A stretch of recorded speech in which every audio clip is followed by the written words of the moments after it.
We're live. Syracuse defeats and dominates through the air and edge out UConn 31-24. Let's talk about it. You're locked on.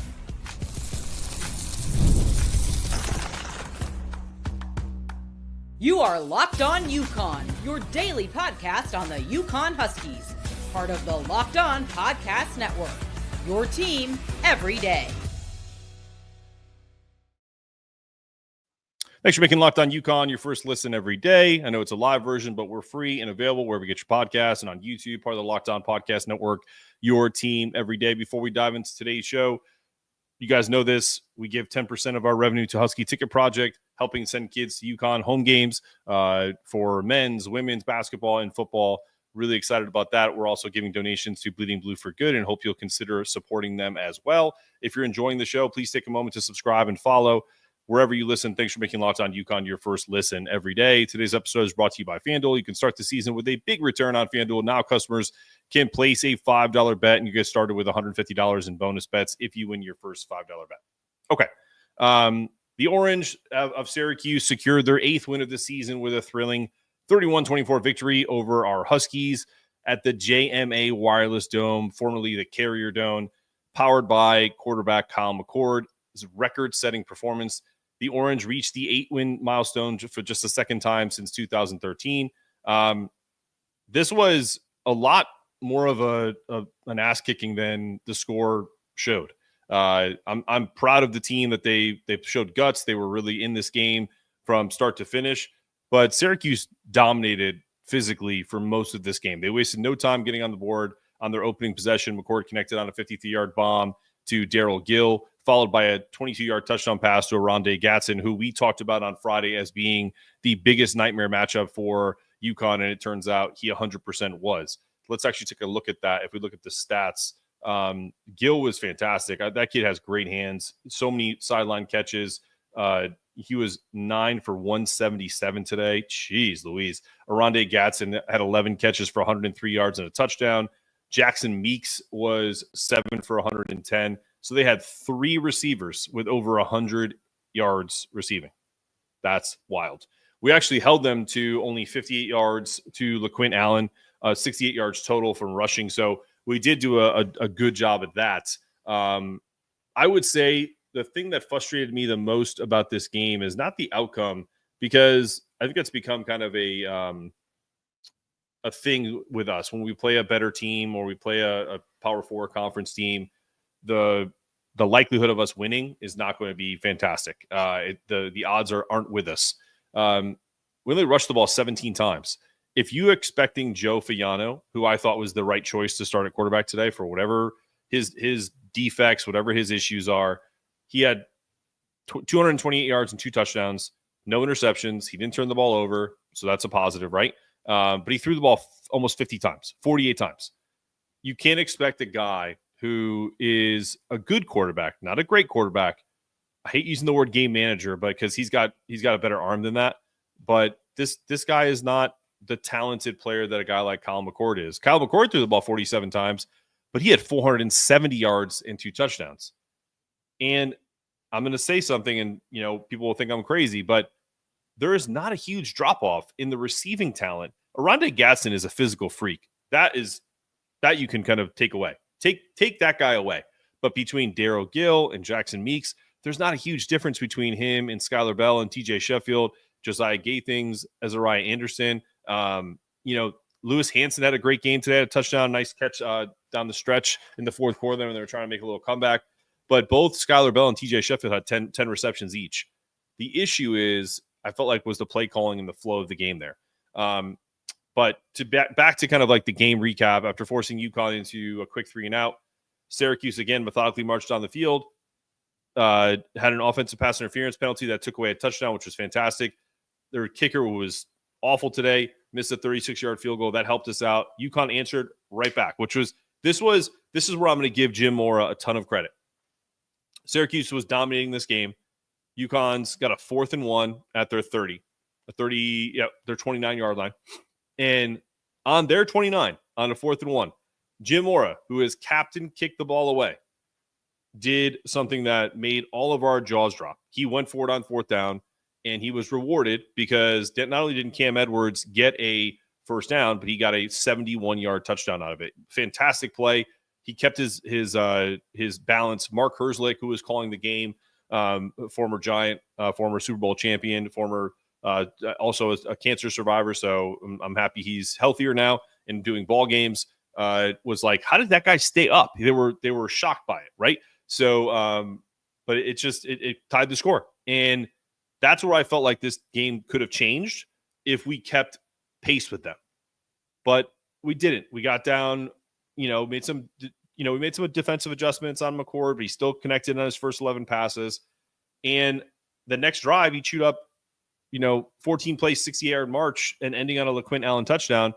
And it was all based on, Gill and Matt Meeks, their spectacular footwork and plays, and finishing the first half with, he had 6 catches for 127 yards in the first half. They threw on us all game long. It was dominant. By halftime, if Kyle McCord left the game, people would have been like, wow, he had a great game. He had 333 yards at the half, breaking Ryan Nassib, another former Giant, single-season record of 3,746 yards. It's crazy. I'm going to take a quick break. We got some comments we're going to get to in the chat and talk to you about FanDuel. What's up, everybody? We're all, I don't know if anyone bet on this game, but it was the UConn did cover, so that's the good thing. And here's the deal. If you're a new customer, go to FanDuel because it's the number one sports book in America, and you can do live betting all in that one place and actually watch the game while you're live betting. So when you get a hunch in the middle of a game, you can check out the latest stats, view live play-by-play, and so much more on the same page where you place your bets. Just visit FanDuel.com to join today. Remember, if you're a new customer, $150 in bonus bets if you place your first $5 bet and win it. That's FanDuel.com. Never waste a hunch and make every moment more at FanDuel.com, America's number one sportsbook, official sports betting partner of the NFL. All right, you're back here live. Let's see what we got in the comments. Yeah, we had our opportunities, but it never felt like there wasn't like that moment where you're like, oh, okay. Like when we played Duke, I felt like, man, we got this game. I felt that way. There was an opportunity that there was, when they picked that pass off and then they made that march and they got up by 5 points, it felt like there was going to be kind of a moment where we would win that game, and we kind of blew that. I never felt like we were going to tie the score against Syracuse. How could you? I was the most shocked in this game when they stopped Syracuse on that 4th and 5 on like the 40. If they came down and scored on that drive, then Syracuse would have started to think, man, we really kind of blew this game because we're dominating them physically, but we're tied. And that could have been the game changer for UConn, but they didn't. They had to punt. And so, listen, I'm not taking anything away. These guys played hard. To me, this was like fighting, if you're a fight fan, a boxing fan, this was like a light heavyweight fighting a heavyweight. And I'm not giving Syracuse that much credit. I'm just talking using, the weight divisions. UConn is not a heavyweight yet in terms of every position they have, positional size everywhere. Their offensive line is good. They have 2 pros on their left tackle and right tackle. They kept Joey Fayano upright for most of that game. He did not take a beating the way Nick Evers has taken a beating this year. He got the ball out. He still was efficient. I'd like to see him complete more passes, but I also would like them to give him some help. He only had 8 rushes for Cam Edwards, 5 for Mel Brown, 3 for Darrell Robinson. Like, are we serious? What's our identity? Running the ball. We still average 7.3 yards per carry. And if you take Joey's -7 off the board, we're averaging almost 10 yards a carry. We didn't run enough. We didn't run the ball enough on first down. We didn't sprinkle enough run on, maybe a quick little draw play on third down. Anything to kind of give us a little something. I said to the boys on Friday when we were talking about my favorite play of the year is a pass that Nick threw, which was kind of like a rollout. Sorry, indigestion. Rollout where the back kind of snuck through the backfield and got a touchdown. What about the pass rush? In terms of UConn's pass rush, I thought it was okay. I think you had to play conservative because they got if they blitzed or if they went crazy on Kyle McCord, he would have threw for 600 yards because he would have had 5 touchdown passes today because they tried to keep it in front of them a little more and play things because to their talent. They play that 3-3-5, which has worked great, and they just weren't able to get to him enough. And I think they were afraid to go like zero blitz and get out of their zone because let's face it, man. Just think about the yards that the receivers had today.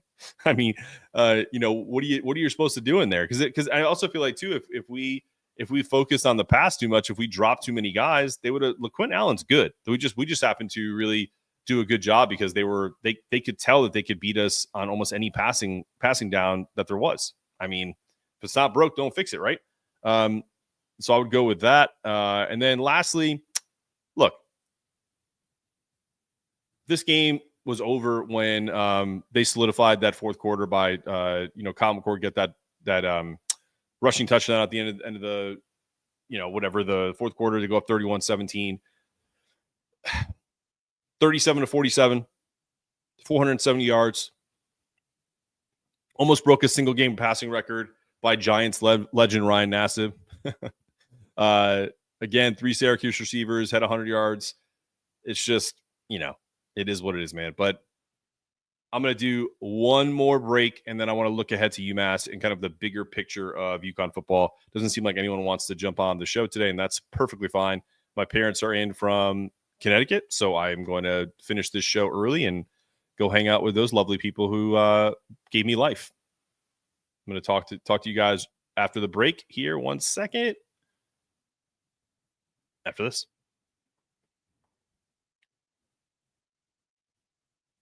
There's nothing like being at a game, whether it's the buzz of the crowd, the sound of the ball hitting the net, or spotting a celebrity in the crowd.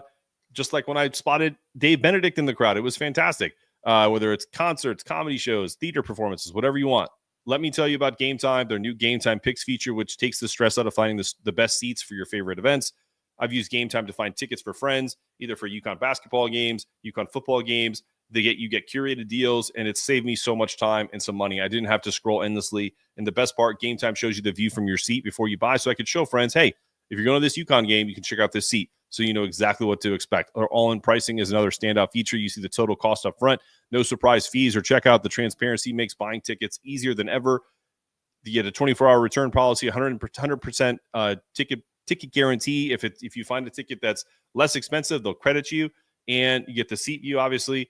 Download the Game Time app, create an account, use the code LOCKEDONCollege to get $20 off your first purchase. Terms apply. That's Locked On College for $20 off your first purchase. So what time is it? It's game time. All right, you're back on Locked On UConn live. Locked On Live with me talking about UConn losing to Syracuse 31-24. Okay. Cuse was just better. Good effort, and we're on to UMass. And here's what I have to say about that. UConn, the gap between the Orange and the Huskies isn't insurmountable. The difference in this game boiled down to quarterback play. Joe Fagliano, while a better option than Nick Evers due to his ability to stretch the field and create the threat of passing game, still left much to be desired. There's that lack of dynamic passing attack ultimately held UConn back. And then you sprinkle in some play calling with the fact that we still had 124 yards rushing, and we probably could have had about 250 yards rushing. If we played this game with a little more strategic analysis of what they're giving us, what the opportunities are, who we are as a team, and who we're not as a team. We're not a passing team yet. We can be both, but the identity of UConn right now is a running team. So what stood out was the shift in philosophy. UConn moved the ball moved away from its identity, right? Run first, physical football team. The decision to lean more heavily on the pass was understandable given the circumstances, but felt like a deviation, as I talked about, because this is what worked all season. I don't care that, Joey came in and beat UAB. It's UAB. UAB sucks. Syracuse is a different animal. The Huskies have been at their best when they control the clock. Wear teams down, dictate the pace of play. Even against a crappy Temple team, we tried to dictate play. Against Syracuse, they were forced to play catch-up and couldn't get back to their foundation. I talked about that on Friday. You cannot get down 21-7 to this team. I was so proud of this team and their fight to get back to 21-14 going into half. and then was hoping that they could put some points on the board going into right out of the gates to tie the game up. But when that didn't happen, I immediately felt like there's no way we win this game. That's my biggest issue. We got some comments before I continue up. We got some people want to come on and talk. Sure. Let's see. If anyone wants to come on, the link is in the chat. Let's see. But anyone else? Pass rush. Yeah, I would like to more plays from Mel Brown on the turf. Absolutely. Best team on our schedule. No, don't let the record fool you. Maryland's the best team that we played all year. I know that they've fallen off, but that Maryland team, if we played them now, the score wouldn't be much different. Maybe it'd be 35-21. It wouldn't be 50-3 or something like that. But yeah, I don't agree there. What's up, my man? Come on in. What you got from me? Can you hear me? I can hear you just fine. Yeah. I think the game, Joey definitely had some throws, like longer throws. Like his deep ball did not look good, honestly, today. He had a lot left to desire. Like balls were out of bounds. They weren't going that 4th and 2 call. I just don't understand. I didn't understand that at all. I mean, throws it at 30 yards instead of trying to get the first down, and then we have to get the ball back and trying to score too. Like I feel like we took a lot of time off the clock that we didn't need to. That's been a staple of Mora all year. Essentially, when they've gotten down by more than 2 possessions, it feels like that one touchdown to try to get close is such a waste of time. Like instead of on 4th and 2, which I agree with, to go for it. I don't think that's on Joey, man. Like I think that was a design play. Like they were trying to catch them, and I don't think there weren't like 3 or 4 reads. That was the first read, and he had one-on-one coverage, and that's his cue. It's like if I have one-on-one coverage with either Josiah or Skylar, I'm going there. And I think that was the issue there. I think I don't agree with the call, and it was a crappy throw.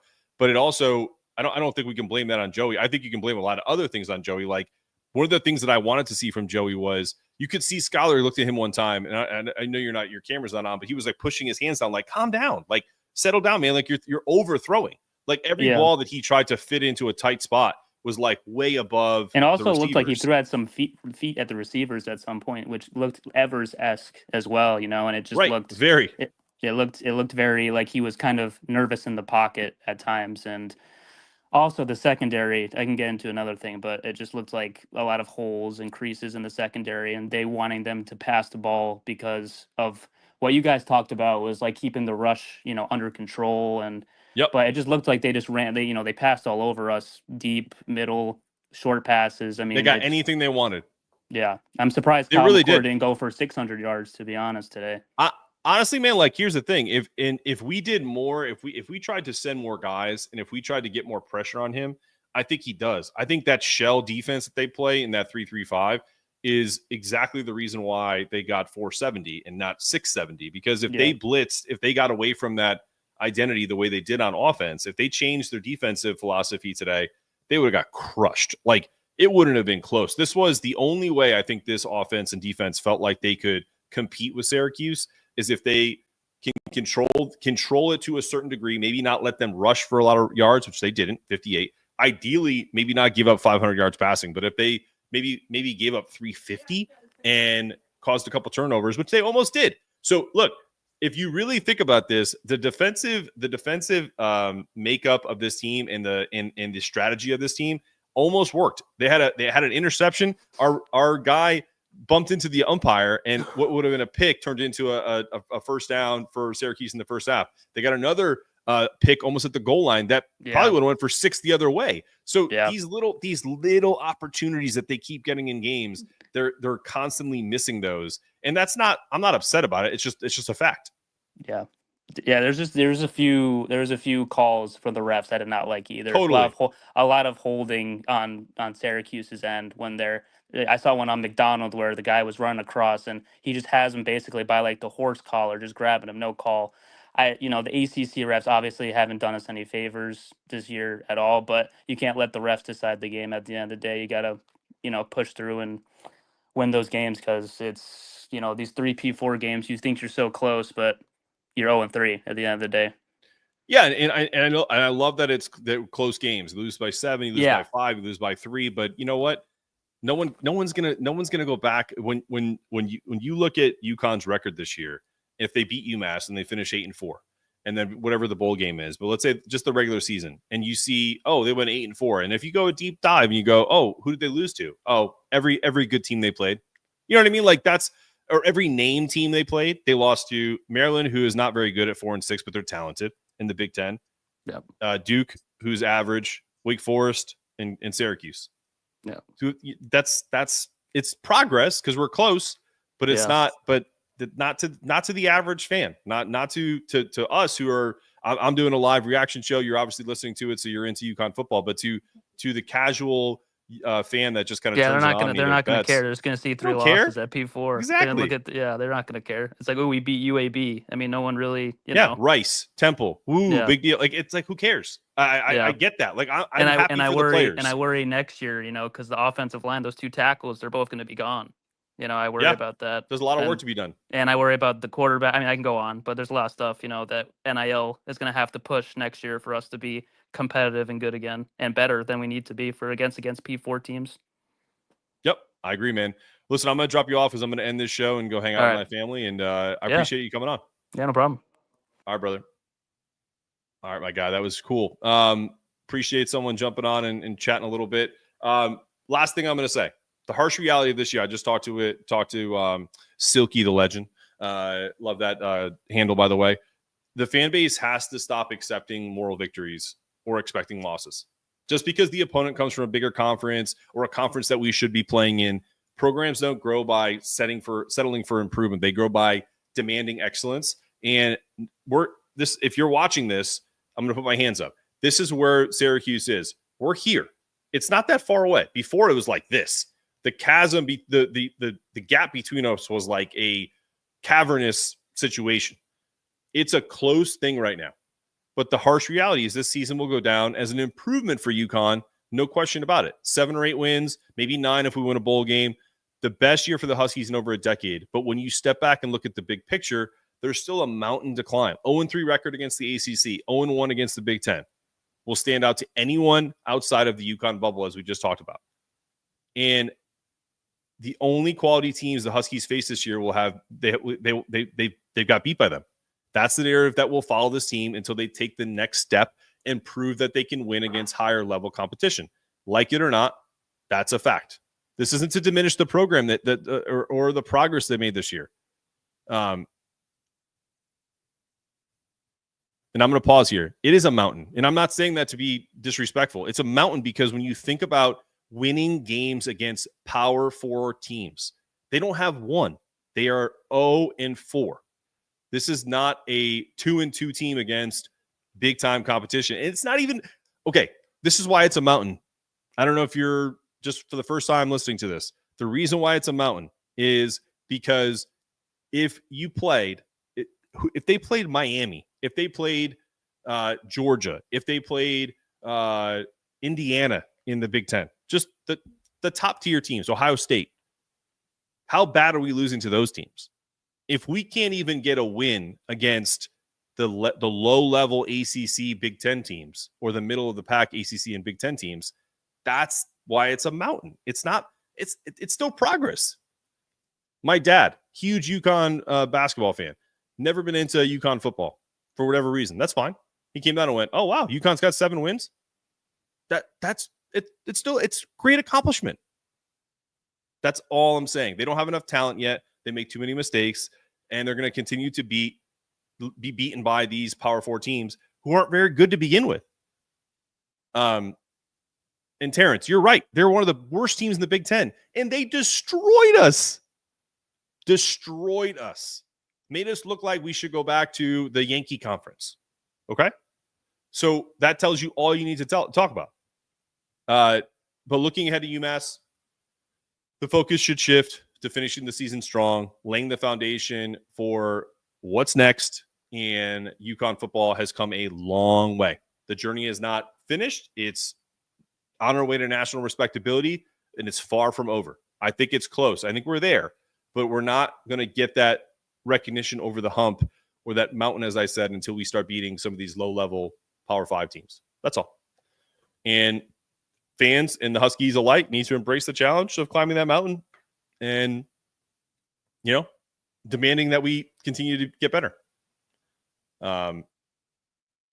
Terrence, you're 100% wrong, dude. This is not the beginning of the build. We're on the ascension. They have talent everywhere, but they have to get a quarterback. They have to get a dynamic quarterback that can take them to the next level. They have to get a dynamic playmaker in the secondary, linebackers, solidify the offensive line of the folks that are going to be leaving for the pros, and continue to get, I don't know what the hell that thing is in the background, but yay, celebration.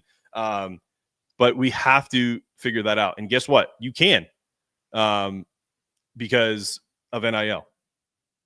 And you're right, Terrence. They don't get pushed versus ACC teams, but they don't also give up sacks. Did Joey get destroyed today? Nah. All right, guys, I'm out of here. Have a wonderful rest of your weekend. If you are a Hoops fan, as I'm sure most of you are, UConn men play 2:30 on Monday, and the women play 7:30 on Monday. So I will see you back then at some point. This has been another episode of Locked On UConn. Go Huskies.